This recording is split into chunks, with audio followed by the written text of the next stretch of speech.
Hello everyone and welcome back to not another Wizard 101 video, but a Pirate 101 video. And you're like, whoa, Noah, you're getting a little bit crazy there. And you're right, sometimes I do. Today, we're going to talk about Pirate 101 because it's been in the works for a long time. If you don't know, and I'm sure a lot of you do if you've watched my KI Live videos, they plan on reviving Pirate 101. This has been ongoing for quite a long time now, and it has been explicitly stated at this point, Pirate 101 is getting a new team that is going to work on it and try to bring it up to a modern setting and also potentially expand it beyond what it is.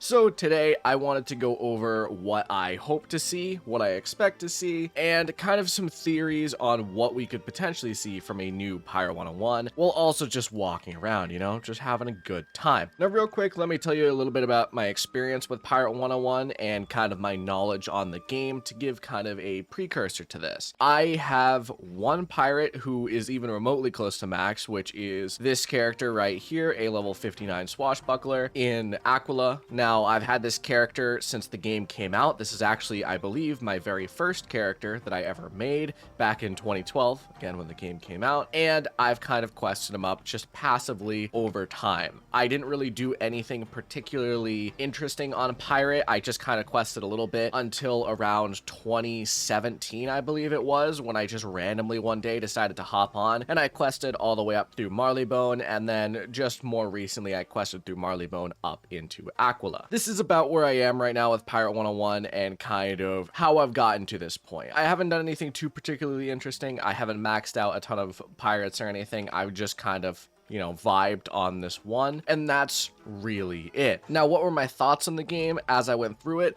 I think this game is genuinely really fun. I think it's extremely expansive. It has a decently long quest line, enough to keep you at least interested. It doesn't feel too unbalanced, at least in most cases. In some cases, the enemies do feel a bit strong, specifically when you get to Aquila and Valencia Part 2, the enemies definitely feel quite a bit stronger, but I've never really thought of it as anything like too negative in terms of that. The combat system is actually really fun, and I do like companions.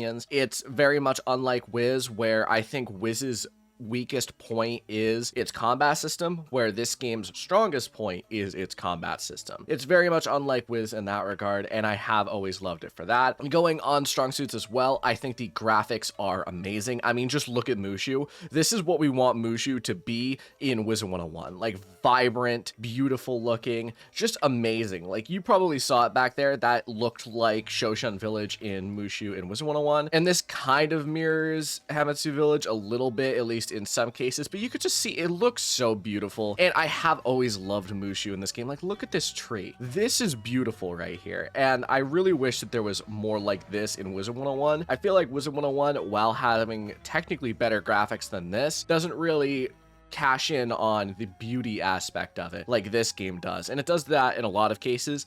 I love this game, and I do genuinely think it looks amazing. All the way through, it looks amazing, which is just really nice. It's a nice change of pace from Wizard 101, where Wizard 101 has some really bad graphics in like Arc 1 and even Arc 2. I would say when Wizard 101 catches up to this is probably around Avalon level, maybe Zafara even. That's when it kind of gets up to the same point, which makes sense because Avalon was released in 2013, I believe, maybe 2012, which is when this game was released. It does make sense. I just think it's pretty cool. But that's my overall thoughts on this game. You know, if I had to say, like, would I recommend it? I'd at least recommend most people trying it at least once. You know, at least try it. If you like it, continue on, quest through the game. If you don't like it, then, you know, no harm done. You just didn't like it and you don't have to play it anymore. You get enough of a scope from the first section to kind of gauge whether you would like the game or dislike the game. So I would say, you know, just go try it if you're questioning that. I thought a lot of the worlds were really good, and it's just overall a pretty solid game. Now that my opinion's out of the way, let's get into what I want to see from Pirate 101 with these updates. Again, as I said, it is confirmed they're working on updates. We're getting updates, which is a genuinely good thing.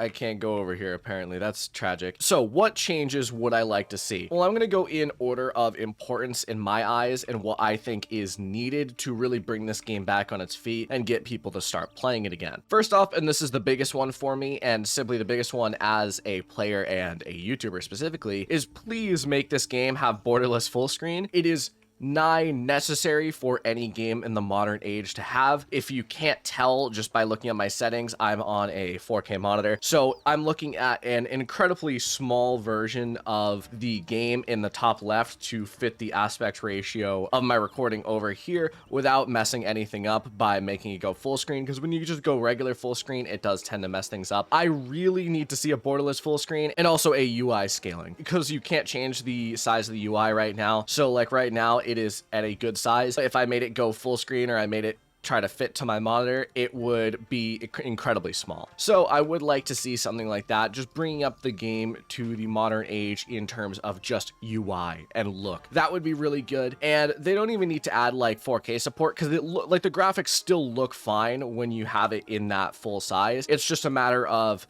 making it actually work. Who's this guy?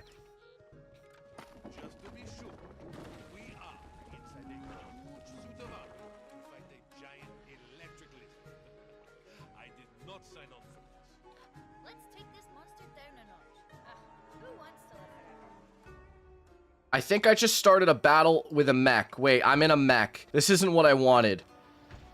Wait, no. Oh god, this isn't what I wanted. You know what? I'll just talk in the background while I'm doing this. This isn't what I intended to do at all, but it's fine. So, UI changes. That's something that I definitely think is necessary. Now let's talk about something that is obviously necessary that a lot of people are probably going to say, and that is an expansion on the game. Right now, there's only technically, I believe, 7 worlds, which is not a lot, especially for this game where it can go by pretty fast. I'm willing to bet that I could probably get up a max level pirate within a few days if I really tried, which is obviously not really good in a game that you want to have a lot of longevity. I feel like that's kind of the main issue with this game right now, is there isn't a lot of diversity and not a lot to do. Like, if you think Wizard 101 is bad where you don't have a lot to do, this game is even worse. In this game, PvP isn't really played all that much, and realistically, I know a lot of people want to see an expansion on the game. So let's talk about the next world, because that's something that obviously people want. Increase the level cap to 80 and give us something more. Now, I will say, obviously I haven't seen the endings, so I'm not entirely sure how it ends, but I have heard the opinions of a lot of players, and I have heard from quite a few people that it's not the most satisfying ending to the El Dorado arc and everything that was kind of going on. So I would like to potentially see them maybe fix that a little bit, but if not, starting a new arc, we could potentially see some new and interesting worlds as well. I know that they hinted at Polaris a lot, which would be interesting to revisit Polaris, because again, Polaris was probably the best Wizard 101 world, and it would be really cool to see it in this game. But if not, I think it would be really cool to see potentially even Krakatopia in modern graphics, or if not, a new world entirely. I think that that's what Pirate 101 does really well, is it introduces new worlds that Wizard 101 hasn't seen and adds a lot of depth to them. Like Cool Ranch was really cool. Valencia was also really cool. Monquista, a very interesting world. Just a lot of interesting worlds that I think are really genuinely good, and I would like to see some more expansion on that. What we could see in terms of story is a new villain, just a new something. I know that in this game, I believe it's hinted at Napoleon and Polaris, which is obviously based on Napoleon, which would be a really interesting plotline. So if we go to Polaris, I would like to see something with that. If we go to Krakatopia, we could potentially see something of a result of our wizard being there. Now, if you didn't know, and kind of what I think has been established is that Pirate 101 runs congruently with Wizard 101. I think we start slightly earlier. It could be interesting to see the result of our wizard doing something in Krakatopia and kind of the pirate having to go in and deal with the repercussions of that. I think that would at least be interesting and something that would be pretty darn cool if I do say so myself. So it would be cool to see something like that in the future, but that's really all I have for plotline. Also, I really don't want to fight these things. To be honest, I want to get out of this area. I accidentally entered a mech fight. Now I'm accidentally entering these random goblin fights. Yeah, I don't want this. I'm leaving. I'm leaving and you can't stop me. Also, I think I need to walk all the way back, which is a little bit tragic. Now let's talk about another thing I'd like to see, and that is something kind of big, is ship combat and making it feel better. Now, I know that some Pirate 101 fans don't actually think this is a problem. I've actually heard this opinion a lot, that ship combat shouldn't be adjusted at all, and I think that that's a fair opinion to have, but I will also counter with saying most people I know that have tried this game, their biggest turnoff every single time is ship combat and ships in general. The first thing with ships is it takes way too long to get to some places. Like Monquista itself, the longest part of Monquista is traveling back and forth across the entire skyway to get to where you want to go. It's very, very painful. I would like to see potentially a little bit of a boost in speed, but not just that. Ship combat in of itself is just generally uninteresting in a lot of cases, and that was something I've had the opinion of for a long time, and it's just long, drawn out, really not fun, and in a lot of cases is just overall painful. I would like to see a revamp of it with them adjusting it to be more in line with what would work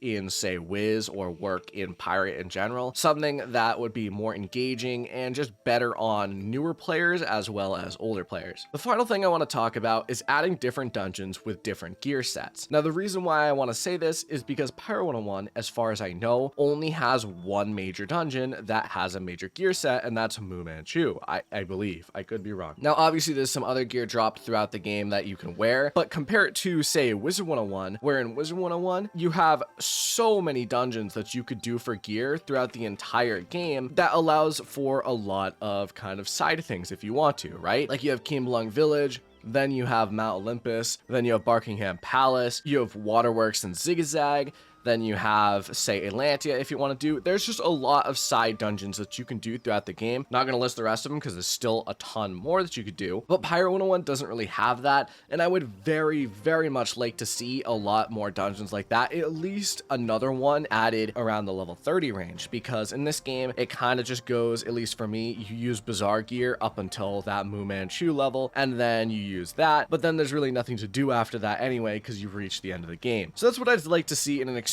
in regards to that, but that is really it. To kind of wrap up this video, Pirate101, in my opinion, is a really good game that has a lot of potential. I'm really excited to see it getting worked on again because I do genuinely think it is a great game that more people should play. I personally really liked it, and I really enjoyed it, and I think a lot of Wizard101 players would really like it and enjoy it as well. It just needs a little bit more love and to catch it up to the modern age and the modern era, and I think that just makes a lot of sense to do. I think that that's the first step, and when they do that, Pirate101 is suddenly going to become a much more potentially played game and a much more interesting game anyways. So that's really it for today. Let me know what you think in the comments below. Well, let me know what you just think about Pirate101 in general, not just me updating it, because obviously I have these wants for updates, but I'm curious to just what you think generally about it. Like, would you like to see it come back? Would you like to see it updated? Have you ever played it? Did you like it when you played it? All questions I would like to see answered below. But otherwise, that is it. Thank you all for watching. I will see you in the next video. Adios.